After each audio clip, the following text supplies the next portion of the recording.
Hello race fans, Chris Durrell here with dailyfantasysportsrackets.com, DFSR.com for short, to bring you my DFS NASCAR cheat sheet tutorial video.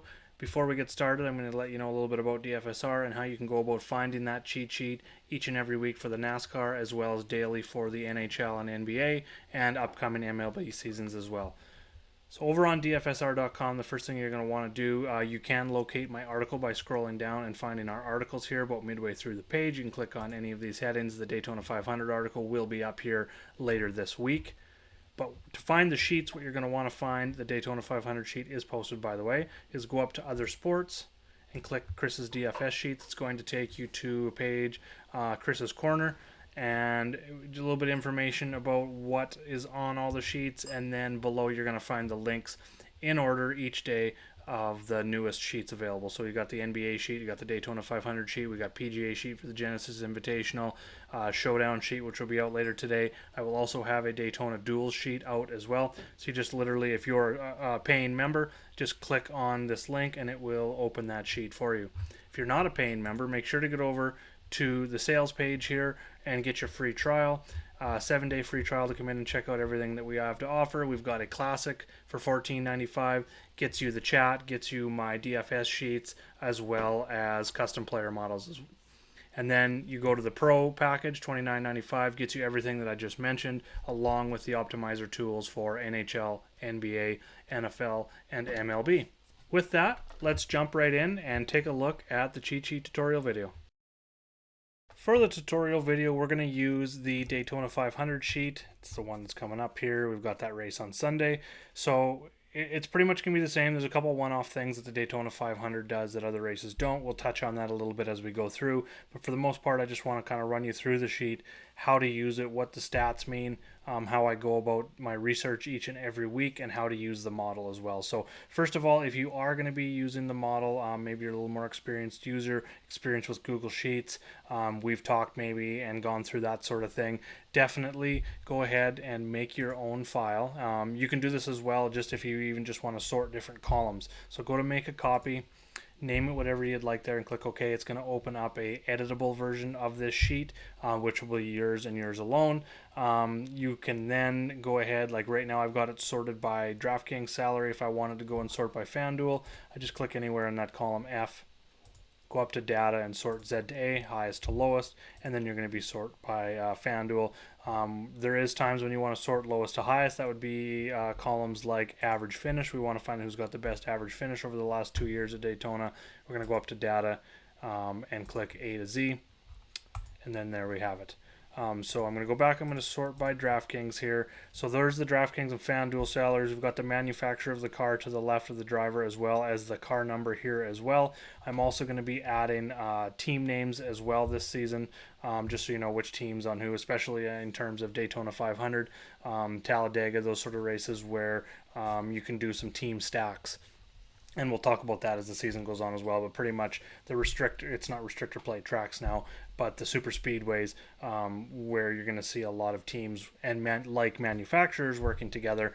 That's something we'll talk about in the Daytona 500 preview as well, some of the strategy stuff. So then over to the right here, the green, that's going to be your track and track type history. We'll start with current track history, which is the last 2 years. So for Daytona, that is 4 races. We've got every driver's, how many wins they've gotten that time, top 5s, 10s, 20s, laps led, average starting position, average finishing position, and then in those 4 races, their average DraftKings as well as FanDuel salary. So then moving over, we look at career track history at that track, this being Daytona. It's the number of races they've raced in their career at Daytona. Wins, top 5s, 10s, 20s, same thing, laps led, average start, average finish. And then we move into track type, so Daytona being a super speedway. Next week they head to Las Vegas. That is an intermediate track. Some of the intermediate tracks, maybe run different packages or something. I will have that split up each and every week just to give you the most accurate data in terms of, modeling out and finding your favorite drivers. So track type, that's a number. This is the last 2 years, number of races on super speedways each of the last 2 years. There's 2 races at Daytona, 2 at Talladega every year, times 2 years, so that's 8. Number wins, all the same stats as before. DraftKings average and FanDuel average right now, I'm only looking at the 2019 season, so that would be a 4-race sample size. That's just because they did change from a restrictor plate to a tapered spacer last year, a little bit different, so I just wanted to pull just that data for fantasy as well for the Daytona 500. So I do have that there. Normally, right beside this column, you're going to find current form. That's going to look at the last 6 races overall. That will be back on the sheet once we get some more sample size in this 2020 season.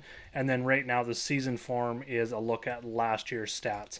As you can see, I'm not putting any weight on that for this race or any races early on, but it just gives you kind of a look at who the top drivers were last year, especially if you're kind of new to NASCAR or, just kind of learning the drivers' teams.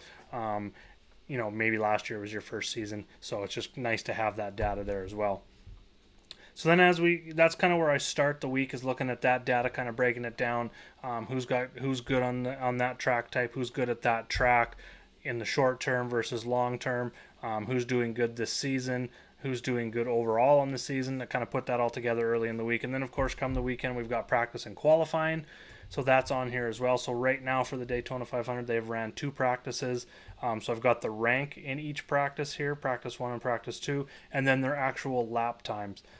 Just kind of important, because when you start getting down into, let's say, I'm just going to sort practice 1 rankings. The difference between first and 10th, is only 0.3 of a second, versus you get down here at the bottom and like the difference here is almost a full second on some of these guys. So it's just good for reference. And then at the end of the practices, what I've been doing is, rather than averaging out their ranking of the practice 1, 2, 3, however many practices they run that weekend at each and every track, I'm going to be averaging their lap time just to be a little bit more accurate again in the modeling.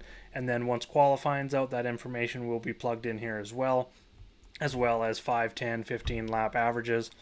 Not so much at Daytona, Talladega, super speedway tracks. That information is definitely key when we start getting into the intermediate, short tracks, that sort of stuff. So you will see that information on the sheet. And then the model. This over here is just ranking all the stuff that we talked about over on the left in terms of track history, and I've color coded it the same so that you can see it here. We've got track history the last 2 years, DK and FanDuel averages, career track history, that's average finish, track type history, that's average finish last 2 years, and then right now it's DraftKings and FanDuel averages for 2019 on that track type as well, and then the season. So there's going to be a little bit more added to that, but pretty much anything in this orange area here is the model, and it adds up to 100. As you can tell here, and that will change. So if I take 30 off here, it's going to go down to 70, obviously. So this is just kind of my pre-model for Daytona 500. So I've got 5% on each of the first 2 practices, 40% on the track history, average finish last 2 years, 20% on career track history, and 30% on track type history. That's kind of how I build the model. On most tracks, especially when we're talking intermediate tracks, I'm going to be looking at a lot more weight on practice and qualifying. You're probably going to see about 60 to 70% of my overall model will fall on practice and qualifying, being that nothing was rained out and they actually run all the full practices. Daytona 500 is a little different. They do qualifying, which sets the front 2 rows with the on Sunday right before the Clash. So once they do that, of course, only the front 2 rows, and then there's the dual races on Thursday. That is going to set, like, dual number 1, I believe, sets the inside row, dual number 2 sets the outside row, or vice versa, one of the 2. So they have the 2 races on Thursday. A normal race weekend is usually going to consist of a practice on Friday followed by qualifying, 2 more practices on Saturday. That's one route that's very common. The other one is 2 practices on Saturday with qualifying coming after that. So it's just a matter of where the qualifying falls in terms of the practices. So it is a little bit different every weekend. So stay tuned. I do post that schedule each and every week in the chat, as well as on the sheet with some track information there as well. If you want to break down each of the last 6 races a little bit further, you can actually go into the last 6 races at Daytona. You see start, middle of the race. One I always like to look at is average running position. Again, this race is a little bit different, super speedway, as well as it being the Daytona 500 season opener, but all this information is going to be there for each and every race, including DraftKings and FanDuel information there as well. And then down at the bottom, I've added some rows, looking at the correlation from start to finish position. So obviously the super speedway, it's going to be much lower. Short tracks, it's going to be much higher. Obviously we're going to see that, but this is all here. This is how many drivers finished with positive place differential, how many finished with double-digit place differential, which can be big because that scoring is huge, especially on DraftKings. Double-digit fast laps. So I'm looking at drivers that have fast laps. We get points for that on DraftKings as well. How many drivers led 20-plus laps, how many led 50-plus, and how many led 100-plus laps. Also important in terms of looking for dominator points. Dominator points are your laps led as well as your fast laps on DraftKings. So dominator points are worth a little bit more on DraftKings, obviously. Finishing positions worth a little bit more on FanDuel. So then, like I said, the correlation. And then these last 3 rows are how many drivers started top 10 and finished top 10, how many started 11th to 20th and finished top 10, and how many started outside the top 20 and finished top 10. So one trend we do see in terms of the Daytona 500 when you start breaking down that data, and why I've added that in there just for quick reference, is because we see that 5 drivers have started outside the top 20 but finished top 10 at in Daytona. This is the Daytona 500 as well as the summer race stats combined, but at Daytona in general that has happened with 5 or more drivers in 3 straight, as we can see, and 5 of the last 6 races. So it definitely, place differential is key here at Daytona. That's one thing we're going to pay attention to this week. We'll get into a little bit more in the picks article, as well as the live show and the podcast coming up later this week.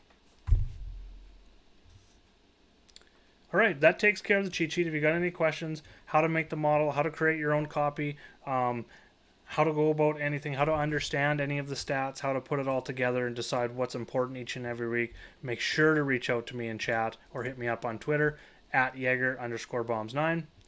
Thanks for checking out the video, and we'll see you in the chat room. Good luck this week.